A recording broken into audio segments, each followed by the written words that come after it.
Basic बात देख लेंगे, जो कि ये है कि हमारा जो सॉल्यूशन होता है वो दो चीजों से मिलकर बना हुआ होता है।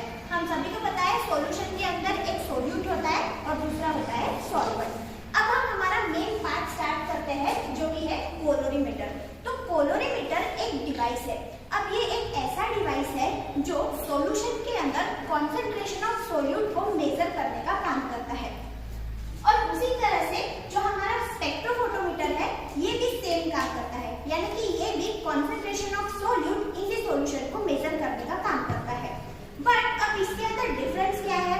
तो जो हमारा स्पेक्ट्रोफोटोमीटर है वो पोलोरीमीटर का एक एडवांस्ड फॉर्म है, यानी कि हमारे पोलोरीमीटर के अंदर हमें दो जो कंडीशंस है उसको प्रॉपरली फॉलो करना पड़ता है। और वो जो दो कंडीशंस ये है कि जब हम यहाँ पर देख सकते हैं कि यहाँ पर मैंने एक लाइट बनाया हुआ है और ये हमारा एक सॉल्यूशन है, तो जब हम ये लाइट इस सॉल्यूशन के अंदर से पास करवाते हैं तो ये जो लाइट है वो विजिबल लाइट होना चाहिए। अब विजिबल लाइट यानी क्या? जो हम हमारी आंखों से देख सकते हैं उस तरह का लाइट हमें इस सॉल्यूशन में से पास करवाना पड़ेगा।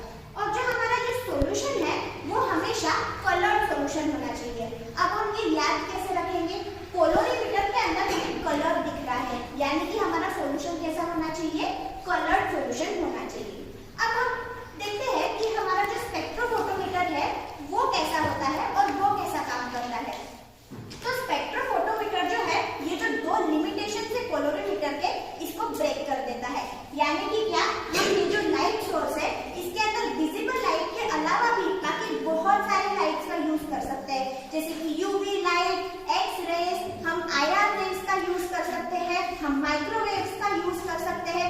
बेसिकली यहाँ पे हमें एक चार्ट दिख रहा है जहाँ पर काफी सारी लाइट्स लिखी हुई है, वहां से हम कोई भी लाइट ले सकते हैं और इस सॉल्यूशन में से पास करवा सकते हैं। और जो हमारा सॉल्यूशन है वो कलर्ड भी हो सकता है या कलरलेस भी हो सकता है।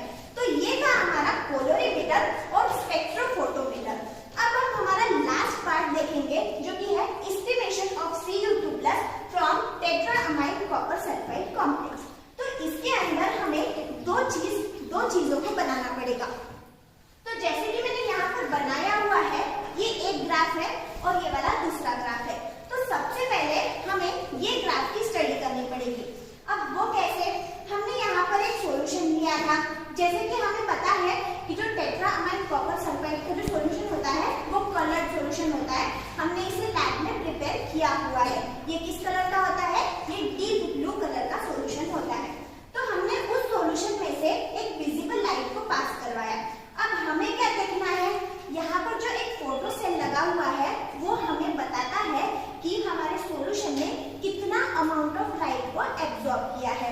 तो जैसे ही हमें पता चल जाएगा कि हमारे सॉल्यूशन ने कितना अमाउंट ऑफ लाइट को एब्जॉर्ब किया है, तो हम यहाँ पर उसकी जो लाइट पास हो रहा है उसका वेवलेंथ देख सकते हैं। फॉर एग्जाम्पल हमने 200 नैनोमीटर की वेवलेंथ का जो लाइट है वो यहाँ से पास करवाया और हमारे फोटो सेल ने बताया कि उसका जो एब्जॉर्प्शन है वो यहाँ पर 1 है। ठीक है, अब उसके बाद हमने थोड़ी और वेवलेंथ बढ़ा दी तो हमारे फोटो सेल ने बताया कि उसका एब्जॉर्प्शन थोड़ा बढ़ गया है।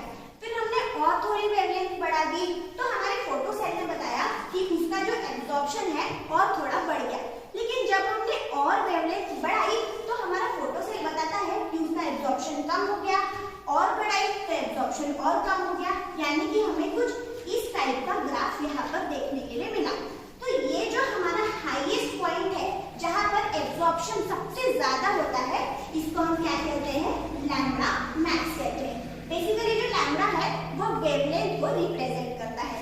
तो हम लैम्बडा मैक्स यानी कि सबसे ज्यादा वेवलेंथ, जहाँ पर हमारा सॉल्यूशन सबसे ज्यादा लाइट को एब्जॉर्ब कर रहा है, ऐसी वेवलेंथ इस सॉल्यूशन में से पास करवाएंगे और हमारा फोटो सेल हमें बता देगा कि हमें हमारा जो सॉल्यूशन है उसने कितना अमाउंट ऑफ लाइट को एब्जॉर्ब किया है।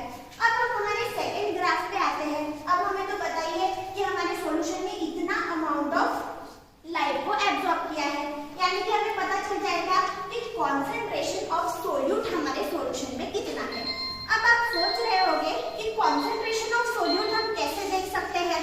तो ये वाला जो पूरा पोलोरीमीटर, स्पेक्ट्रोफोटोमीटर वो एक लॉ के ऊपर डिपेंड करता है और वो जो लॉ है वो है बीयर्ड्स लैम्बर्ट लॉ।